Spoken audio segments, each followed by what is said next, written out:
Hello, what is up everybody? RL57 Gaming here, back with yet another Kartriderrushplus video, and today we have another special collaboration kart.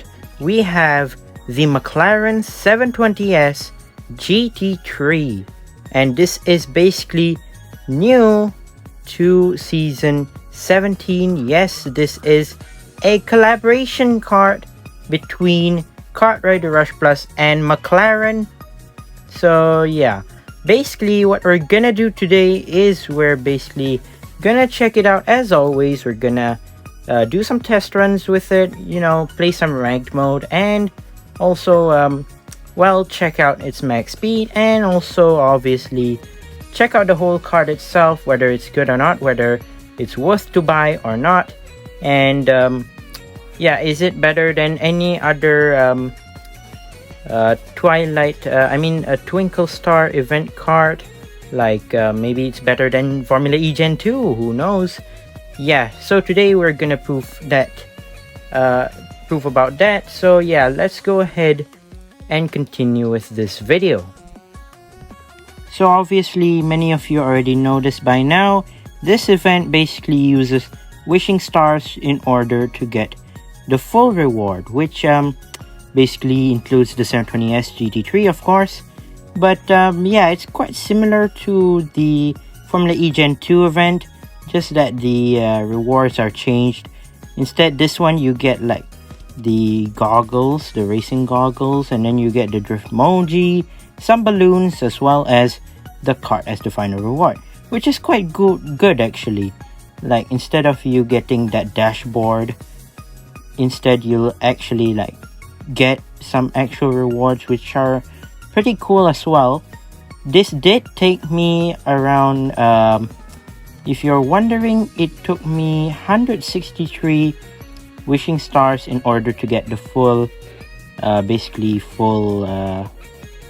reward. Basically it takes like around 3,000 batteries or so, which is quite a lot, but still reasonable for its price and for its stats. So here it is, the McLaren 720S in this sleek design as always. So like you can see in the thumbnail, it says, well, it's basically nearly 3 years, and basically it is. Well, due to the fact that this kart was meant to be released in season 4 of Kartriderrushplus in Chinese server, it was delayed to season 17. So that's like 13 seasons apart from each other, which is such a big thing. Like, it's such a big matter to, well, basically the whole community. Well, it made it upset people. So, well, at least we got it instead of not. Basically, at least we got something out of it. Well, it is something, and it's quite big as well. So yeah, like I said just now, this is the McLaren 720S GT3. So some of you might not be familiar to this livery that it has. You might recognize the original livery that it has, the orange and matte black livery, which is well known from season 4 of Chinese server. But basically what Nexon did was they improvised and basically got a copyright from a different company, which is okay, it's not many of you know this racing team. It is Team RJN racing team, which starring Jensen Button, the guy that was behind the wheel of the McLaren 720S GT3 back in GT World Challenge Europe. And he basically drove this kart, I mean the actual car itself, in this specific livery. So yeah, it is quite a big deal to basically people who are a fan of the GT World Challenge. And basically it is quite huge as well that Nexon basically used a different livery and basically, well, getting the copyrights from Team RGN. It's quite surprising for me. At first, I didn't expect them to use this livery, but turns out they surprisingly did. Like, originally, I thought it would release in the basic orange livery, orange and matte black. It is still available for 48 chromatic crystals, which is quite expensive as well for a separate skin like that. But still, overall, I like the livery that they've chosen. Obviously, many people from, I don't know, maybe Europe and Australia, maybe Australia or America. Many people are a fan of Jensen Button. If you do maybe heard of him, or maybe maybe you've heard of him, maybe you've heard of him racing or so. Yeah, basically he has the car in real life and has used it in this specific livery, which is quite interesting as well, not gonna lie. Comparing to the McLaren P1 GTR, and yeah, you can see the difference, quite similar as well, yet there is slight difference between each other. You can obviously see from the curve drift, yeah, you can see a lot of difference there. But overall, we need to test it to know and to prove that this is better, or maybe it is lacking of any improvement.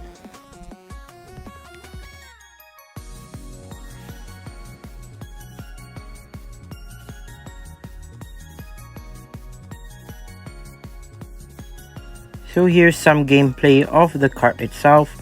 Now, if you're trying to compare this to a more expensive kart, which is basically P1 GTR, the McLaren P1 GTR, you might remember I did a review about that.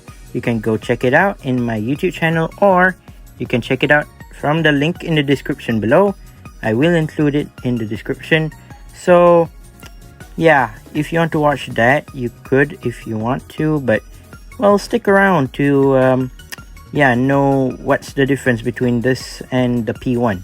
So basically the P1, it has sort of more to its horsepower. I mean, both of them kind of seem like they had similar abilities, but well, turns out the P1 has something more to it. Like, the P1 has great handling overall compared to this one. So let me just talk about the P1. So you might know about the P1 already. I did a review about it. I said it's totally balanced, not too much understeer and oversteer. Overall, it drifts okay, its speed is fine, even when drifting. Overall, it felt like a meta kart, obviously. But this kart, so if you're more to the oversteer-y side, I would highly recommend you this kart. But if you're more to understeer, I would suggest you to get your hands on the P1, because the P1 is slightly better in handling as well as drifting, especially drifting actually. Like, you can see the difference between this and the P1. So if you compare this one, like, I sometimes have difficulties in using this because it felt like I was using Glacial Monster. I mean, like, I did a review about Glacial Monster before. Like, Glacial Monster is a great kart overall, but it's more to oversteery, like I said. So, well, it may have some tactical issues when it comes to, well, let's say drifting into corners. Like, you ain't be taking a sharp corner, but instead you want to take the outer rim of the track. So, like, when you're using the inner line, basically you may have some interference between the wall. So that's basically the issue when it comes to oversteer. So when you get a kart this type, it's either you end up in the wall when you want to drift, when you want to corner drift, or maybe like let's say you want to like use a cut drift. Sometimes you may have issues when it comes to drifting, or you'll just end up upside down, I mean backwards sometimes, because, well, if you're driving a kart like this and you use like double drift, sometimes you may end up backwards when you want to drift into corners because, like I said, it's oversteery, so it has some issues when it comes to drifting. But comparing this to P1, I would still recommend P1 for its drifting. But in terms of speed, now I did try to compare between the 720S and the P1 speed, and they both kind of look similar in terms of speed. But I think the 720S wins the speed test because, well, I tried comparing between the stats and the max speed, and overall, the 720S just takes it away, like just by a few milliseconds and a few tiny kilometers per hour. I mean, well, it is quite fast though, but, well, it's hard to say. I mean, it's quite fast in terms of speed, but when you want to compare it to the P1, I think P1 is more to Medakart-ish style of speed, whereas this one is just more to the formal pay-to-play kart type of speed, such as the Gen 2 and the Glacial Monster and also Atlas Black. But yeah, when you want to compare it to the P1, I think this kart is good in terms of speed. And we have moved to the end of this video. So my final verdict and conclusion for this kart, basically it's a fun kart to use compared to the McLaren P1 GTR. I mean, both of them are pretty decent as well. Like, compared to the price, I would say the 720S is a cheaper alternative if you want to get a certain speed kart that is powerful in many ways. Maybe it suits your driving ability. Maybe you're the oversteery side or maybe the understeery side. If you're to be the oversteery side, I would suggest you to take this kart. If you're more to the understeery or sort of like balanced player, you would want to use the P1 GTR because it is quite cool as well.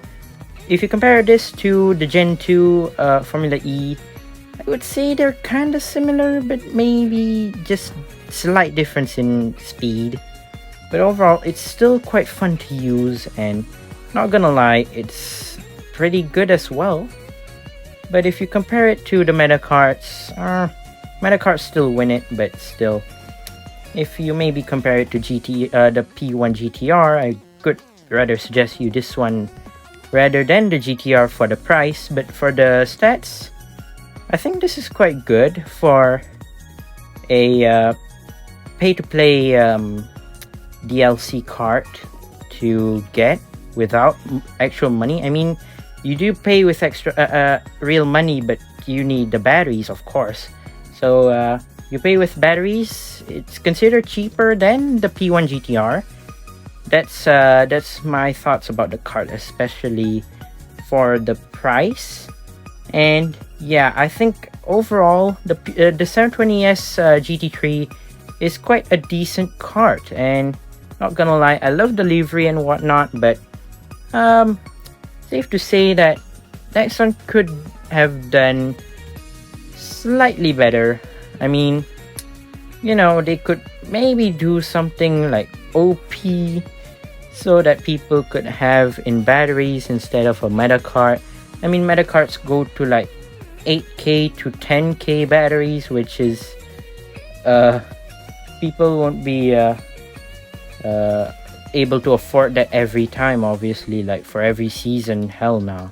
But overall, this is seemingly a fun kart to use and very cool to see in speed mode actually. So yeah, that's my conclusion of this video. Once again, I'd like to say thank you guys for watching. See my other videos. Don't forget to leave a like and subscribe, and I'll see you guys in the next one. See you soon. Bye bye.